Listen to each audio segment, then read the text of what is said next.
Man, that Kobe moment where you put the ball right in his face. I've watched it 100 times. He didn't even blink and he just stands there. That's like real life Fonzie shit.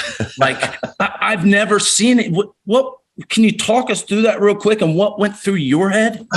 Let me back up because I came to UCLA in 98. Kobe came to LA in 96. And as everyone knows, the start of his career didn't really get off to what everyone thought it was supposed to be or what he thought it was supposed to be. So he was always on our campus. Kobe was walking. You would thought he was a student at UCLA, hanging out, eating, playing pickup games, working out. So I always got a chance to just see him, not necessarily befriend him yet, but just always see him. He would come back into Poly after we'd be done working out and go through his whole workout and be like, holy shit, like this is the next level.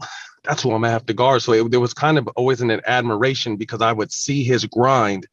So fast forward, we were just very competitive, always a mutual respect. Every time we played each other, I just looked forward to Kobe was that guy. I missed MJ by 1 year, so Kobe was that guy for my generation.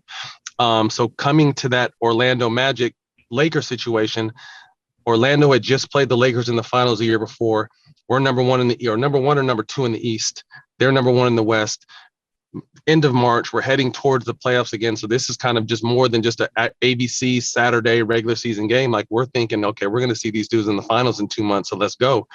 And Rex, you can contest to this. Kobe, obviously one of the most skilled players we've ever seen, but he also wants to mentally fuck you up. So he's going to do the little shit that he's allowed to do. He's going to grab you. He's going to elbow you. He's going to hit you in your sternum.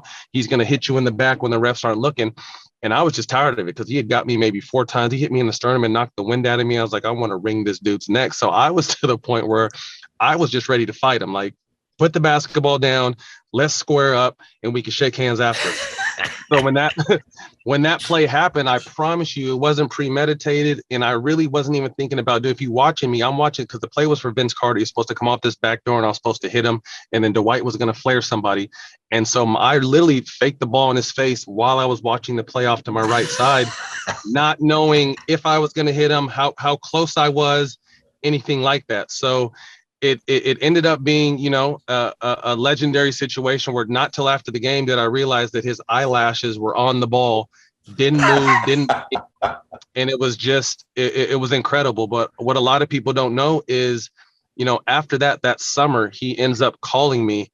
I didn't know his number. I never answered my phone. I happened to just answer this phone call, and he's like, "What up? It's Kobe." And I'm like, "Yeah, right. Like, who the hell is this? Like, what's going on?" He's like, "No, it's Kobe." He's like, "How are you?" I'm like, "I'm good. What's up?" And he's just like, "What are you doing next season?" And at the time I was talking because I was in Orlando and Stan Van Gundy was bullshitting with my contract.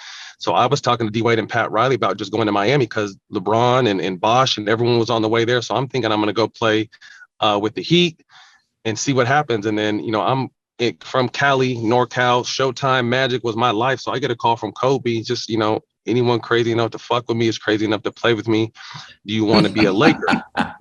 And I'm like, hell yeah. And when I tell you 4 or 5 days later, I was a Laker. And from there, we became teammates. And then from there, we became brothers. Obviously, if you guys, when you get done, go look at my Instagram. I literally just posted some. Kobe was just so dope to my kids. When I came to the Lakers in 2010, 11. So the boys were like 3 or 4. And he was Uncle Kobe from the beginning. Every single shoe that he got, he sent him. So I just made a post yesterday because I was going through something came up on my memories. Kobe's last shoe release, he sent the boys' entire team shoes. It was on January 3rd, 2020. Obviously, 20 something days later, he died. But I actually ran across the videos yesterday. Actually, I just posted them on my story, and it just shows that, we went from a mutual respect to about to square up to becoming teammates to becoming brothers. When I tell you post-career, Matt, what time the boys play? Kobe would come 2 hours early sometimes. He coached Gigi.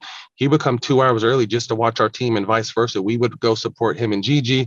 They would come support us. So we just really grew a brothership through obviously the ups and downs of a career, but outside of that, getting a chance to know the person, getting a chance, not the Mamba who's a killer that only, the most the world knows. I got a chance to meet Kobe, the person, and talk business and talk life and go to dinner and hang out and do a lot of wild shit that a lot of people didn't get to do with him. So, I'm always really fond of that relationship because it came about through, a ball fake that ended up, he's like, man, if this dude's crazy enough to ball fake me, I need that on my team. And, from there, we became brothers. So obviously cut down too short, but it was just always a relationship that I'll really cherish because getting a chance to see the real him is nothing like people thought who he was as a person.